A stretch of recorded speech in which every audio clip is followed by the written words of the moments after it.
in improving relations with Pakistan, which I don't think has been seen that visibly before. Now, it is a fact that notwithstanding all these efforts, things have not really improved. And things have not really worked in the way they were expected to work, which itself leads to its own set of conclusions being drawn, and there are different conclusions which are drawn from this enormous failure, which has often accompanied Indian policy initiatives. One set of conclusions is that you keep trying the same thing when you can expect that the result is going to be the same. So this is a kind of lunacy, that when you repeat the same thing, when you know that the result is going to be the same, but you still keep on doing the same thing, it's a form of lunacy. This is one conclusion which is drawn.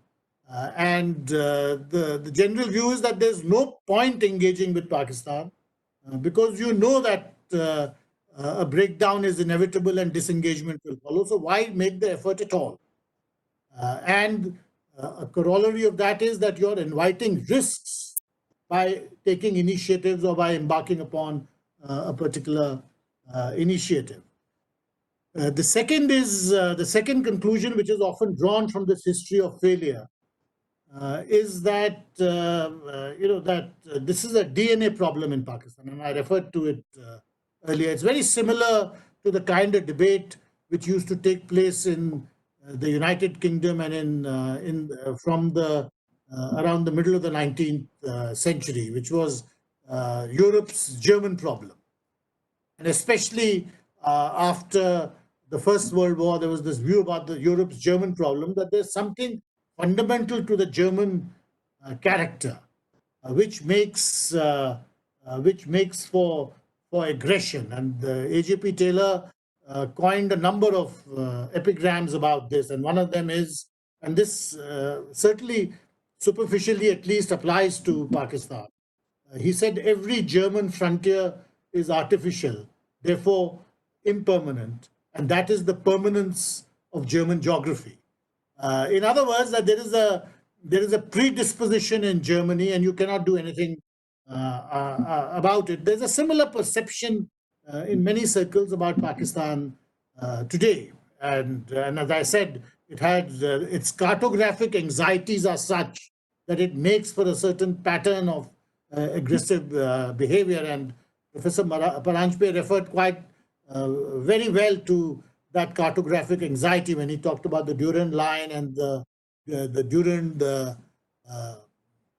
Durand line and the Radcliffe line. And in fact, if you look at Pakistan as a cartographic entity today, you see these artificial boundaries throughout. You have an artificial separation between Balochistan in Iran and Balochistan in Pakistan through the Iran-Pakistan border. You have an artificial separation between the Pathans in Afghanistan and the Pathans in Pakistan through the Durand line. You have a boundary with China which is entirely ambiguous because of Pakistan's own stand on Jammu and Kashmir. And finally, you have the Radcliffe line. Now, you get an insight into Pakistani behavior if you realize that the most stable border which Pakistan has today is in fact the Radcliffe line, because everything else is a border which is either ambiguous or is prone to conflict. If you look at the situation of the Durand line or the situation of Pakistan-Afghanistan relations today, you look at the very fractious relationship with Iran, where sectarian and identity issues converge on the divided province of Balochistan. You look at the situation across the LOC with India and Jammu and Kashmir. So you realize that the most stable border which Pakistan has today is in fact the Radcliffe Line, and it's true. Nothing happens on the international border between India and Pakistan. It is a totally stable, controlled, very, very tightly controlled border on both sides. And because of that, it is entirely peaceful. So my brief point is that you can think of Pakistan as this particular set of DNA issues, and therefore any political initiative is going to end up nowhere. And this is precisely the burden of cynicism which Indian diplomacy has to carry all the time while dealing with Pakistan. So where does that leave you today? This is the point I really wish to come to. And how do we look at the period? How do we look at the period ahead? And there, unfortunately, we don't have too many very clear markers, because one thing which is very clear is that whatever else may change, your neighbors will not change. And that is the one stable marker that you have. And the second stable marker which you have is that whatever else may change, your region will not change.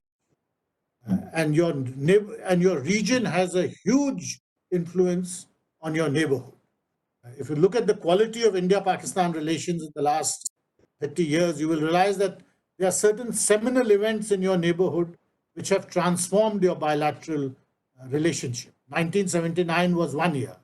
1979 saw the Islamic Revolution in Iran, the Soviet occupation of Afghanistan, the beginnings of Islamic radicalism in Saudi Arabia because of the takeover of the Grand Mosque, and a decisive setback for the forces of democracy in Pakistan with the execution of Zulfikar Ali Bhutto.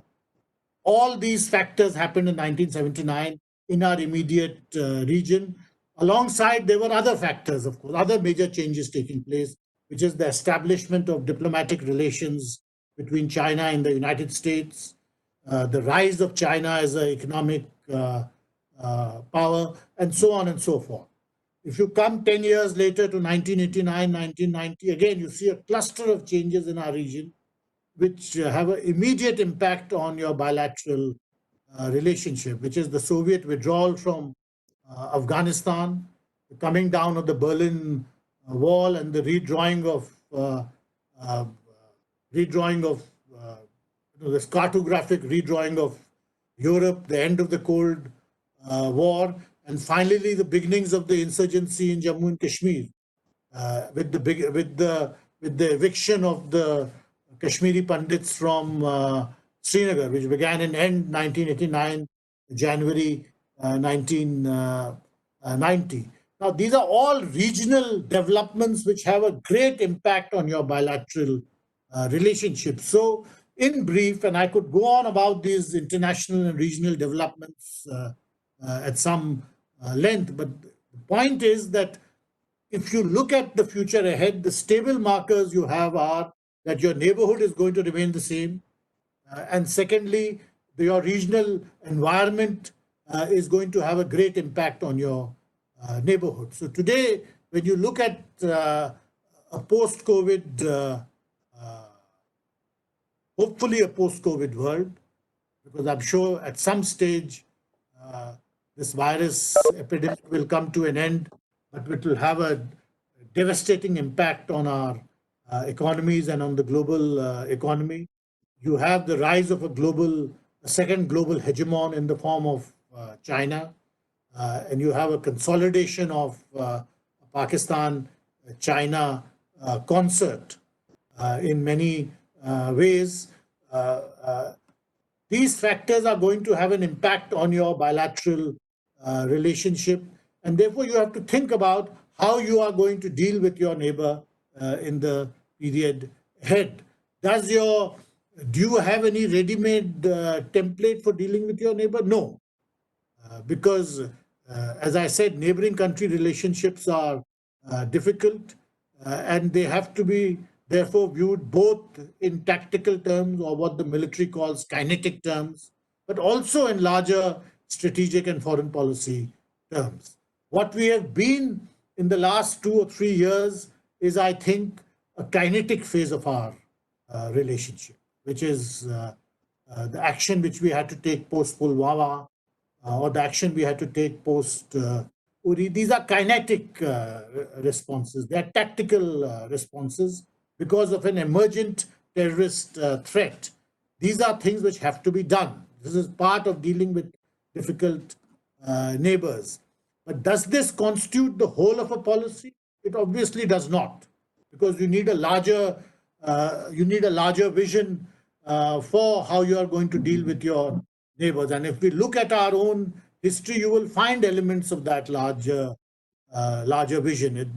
In the midst of a very poor state of India-Pakistan relations, possibly one of the worst states in the last 50, 60 years, you had a breakthrough which nobody expected, nobody had planned for, in the form of the Kartarpur Sahib visa-free corridor. Now, implementing a step like that, even at the best of times, would have been difficult. The fact that you can do it at the worst of times tells you something about a tactical vision and a strategic vision. And I think a foreign policy has to be made up of both these dimensions. We cannot just deal with Pakistan as an issue to be resolved on the LOC or on the border. It requires a larger view of India, not just as a country, but also as a civilization. Because it's only as a civilization that you realize that you have intrinsic strengths which your nationhood by itself doesn't reveal to you. Those strengths only come when you look deep into your history and reach into your civilization for those intrinsic strengths. So I think when we are talking about addressing issues with Pakistan, we have to combine both these. And I think I have 4 minutes left, Dr. Paranjpe. So I'll try to close off in 4 minutes, and then we can have a discussion in the next. No, you are perfectly free to resume after the little break for your winding up remarks. No problem at all. Okay. So we have to combine both a strategic as well as a kinetic vision when we deal with our neighbors. And this really brings me to my last point, which was that is it part of our larger foreign policy? Isn't it part of our larger strategic approach that we deal with neighbors not just in terms of a security paradigm, but also in terms of a desecuritization approach?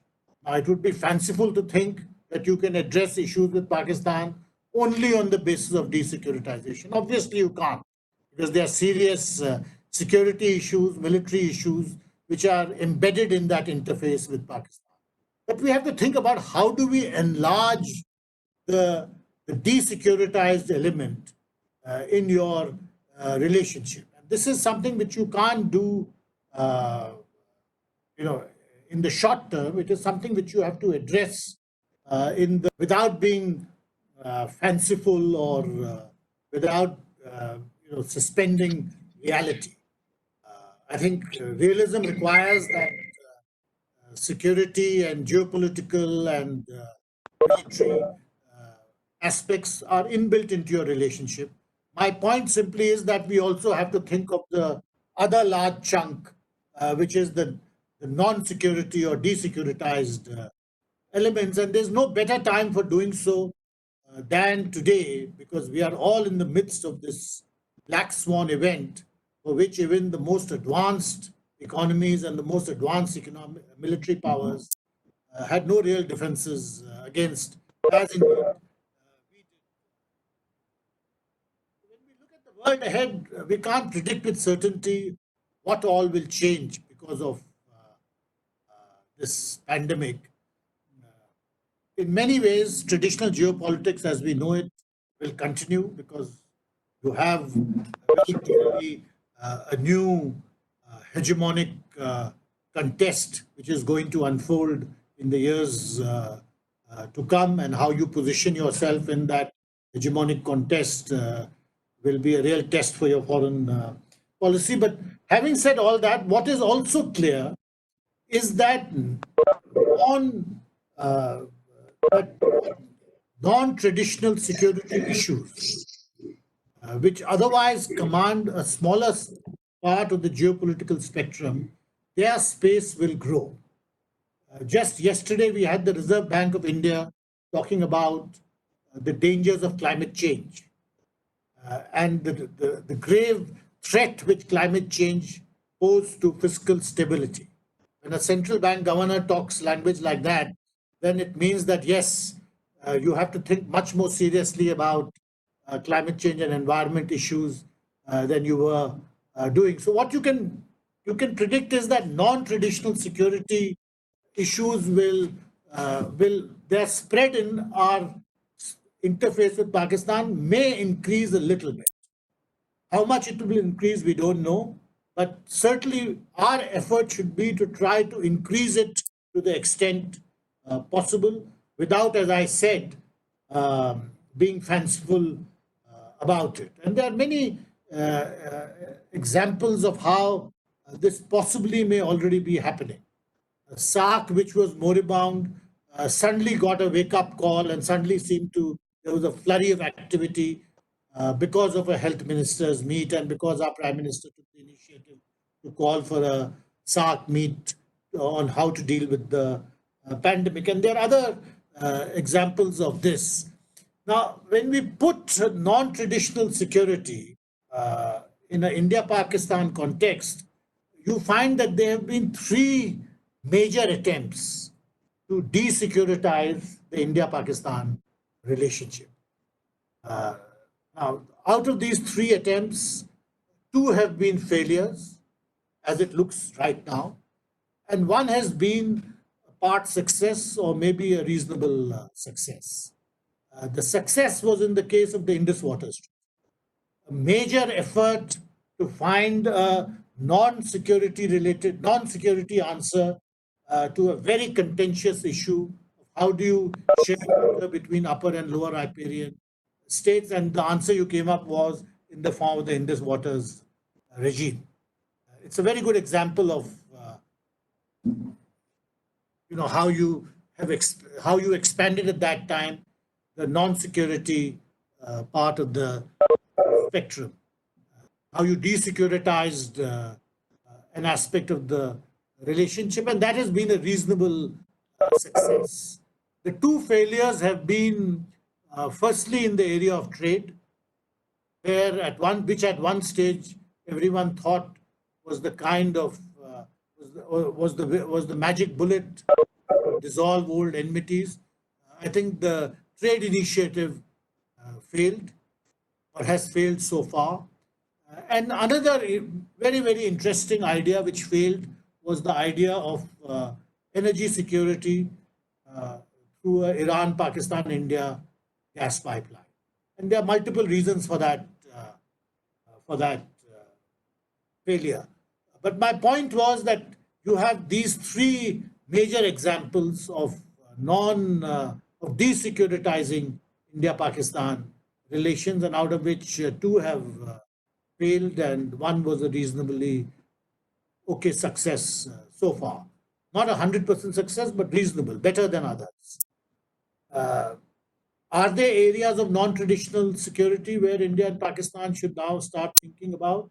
I think so, but they are not easy because many of these traditional non-security areas are very contentious in the India-Pakistan context. So issues such as addressing climate change is difficult, because climate change in South Asia is related to issues such as glacial melt. Anything to do with glaciers is geopolitical as far as India and Pakistan are concerned. Similarly, environmental pollution, groundwater levels, all of these are ipso facto contentious issues. There are some non-contentious issues, on one of which there's been a surprising amount of cooperation between India and Pakistan, notwithstanding the poor relationship politically which there has been. And that is in the area of cooperation on locusts. It's very interesting that in the past 30, 40 years, despite periods of very high tension, conflicts between India and Pakistan. One small niche area where India-Pakistan cooperation has gone on uninterrupted is locust prevention. And every year between September, October, November, which is the locust breeding season in Sindh, South Punjab and Rajasthan, Gujarat, you have scientists and locust officials meeting at the border regularly. This is one small niche area which has somehow managed to insulate itself from the larger dynamics of India-Pakistan geopolitics. My sense is that one takeaway from this pandemic is that public health, which has otherwise very little conflict with the traditional areas of geopolitics, could possibly emerge as an area of cooperation between India and Pakistan, as indeed in South Asia as a whole. How this will happen, whether this is possible in the short term or in the medium term, these are unresolved issues. But I think, and I want to close here, I think my point is that we cannot think about ourselves, we cannot think about India and the world without first thinking about India and our neighbors. I think the Prime Minister is quite right in saying that neighbors first, or neighborhood first. In the end, whatever people may say to you, in fact, they will judge you by how you manage your neighborhood. This is the unfortunate responsibility which is posed to a great power in a region. So this is the thought I wish to leave with you, that as we look ahead in India-Pakistan relations, while the past is a guide, I don't think we should be bound by it. And certainly this idea that you can deal with Pakistan at a tactical or kinetic level, or deal with it as a security issue alone, is not something which you will be able to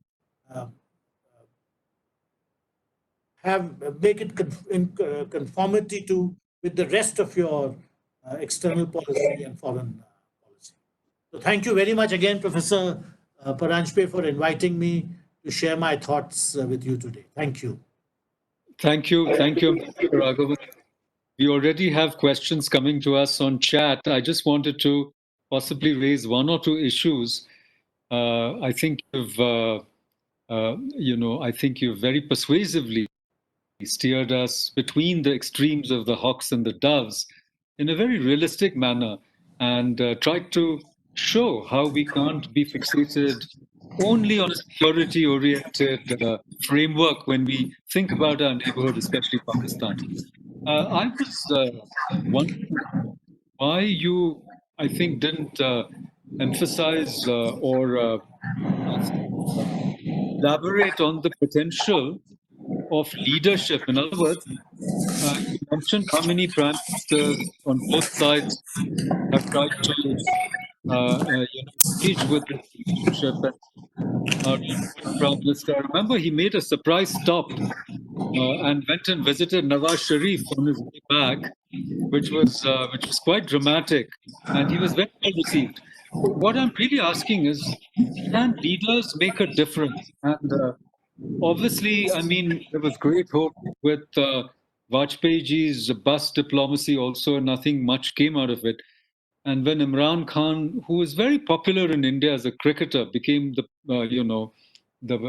prime minister of Pakistan, again there was some hope. But on the other hand, people said he's just a puppet of the military. In other words, can leadership make a difference on both sides, or is it that only Indian leaders can make a bit of a difference, whereas in Pakistan, regardless of who the leader is, the actual deep state that controls the country is the military? So that was my first question to you. And the second is a little more contentious, and it has to deal with the bigger issues of our relationship, which are also in your book. And at the heart of it is this question of Hindu-Muslim relations, for which, in a sense, even Gandhi gave his life. And we now see in Pakistan, it would seem, the final phase of an ethnic cleansing with forcible abductions and marriages and conversions of Hindu girls, with the result that probably the population of Hindus in Pakistan, which is about around 2%, may or 3%, I don't know the exact figures, may actually become close to zero. On the other hand, in India, we have seen a shift towards a kind of majoritarian government with an official ideology, Hindutva. And that has also resulted in the change of Jammu and Kashmir from being a state to two union territories. So these were my two questions, my preliminary questions, and then I will take up the questions that I've received from the fellows. Go ahead, sir. Well, I agree with you about leadership. If you see India-Pakistan relations, you cannot underestimate the role of political initiative. And most of the time, the initiatives have come largely as a result of the political judgment of the Prime Minister. Not so much the professional advice given to him or to her. There are many examples of this. Nobody expected Prime Minister Vajpayee in 2003 to reach out with a hand of friendship to Pakistan. This was in the period of after the attack on our parliament, mobilization of the army, Operation Parakaram, that had gone on for about a year and a half. Nobody expected. In fact, the advice at that time was that don't take political initiatives. But Prime Minister Vajpayee, acting on largely his own political judgment, decided to go ahead with it. You are quite right to referring to the visit of our Prime Minister to Lahore. As I said, it was a major political initiative and an optical, with a certain optical impact, which was it was the kind of gesture which gives real substance to a political initiative. Now, again, it was largely, to my mind, his own political judgment, although the ground for it had been prepared. You had had the visit of the External Affairs Minister to Islamabad just 2-3 weeks earlier.